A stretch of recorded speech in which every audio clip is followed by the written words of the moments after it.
Nedavno je izbila teška rasprava oko pokušaja Srpske pravoslavne crkve da prenese kosti, ili kako oni kažu mošti, iz muzeja, mislim Narodnog muzeja u Beogradu, u hram Sveti Sava. I onda je tu izbila kavga oko toga i mediji su jako mnogo to potencirali i za sad se nije to desilo. Međutim, ja sam kazao, ako nastave da se svađaju, ja ću morati da kažem da je Nikola Tesla musliman, jer je primio islam, ali ovo je tačno, ovo nije šala, Nikola Tesla je primio islam pred smrt. Prema tome, ne možete muslimanu nositi kosti u crkvu.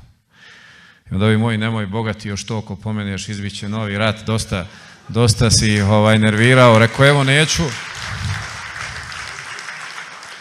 Rekao sam, evo neću, zato što su odustali od toga, ali ako krenu, Boga mi, ja moram hak da kažem. Čovjek ima pismo koje je objavio u svom dnevniku, majki poslao, čak su ovih dana objavili to pismo i neki beogradski mediji, u kome kaže majko da mu je žao što se nije družio s Turcima dok je bio na Balkanu i da u snu čuje, kako on kaže, jednu tužbalicu koja ga podsjeća na Maore, a Maori su muslimani u Španiji.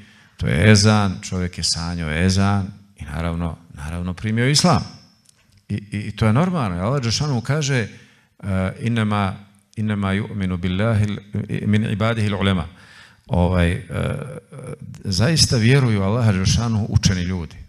Jer učen čovjek kada otvori svoj on zapravo što više sazna, što više nauči, on shvati da ništa on nije stvorio. Jer samo jedan jedini stvara, nego otkrio.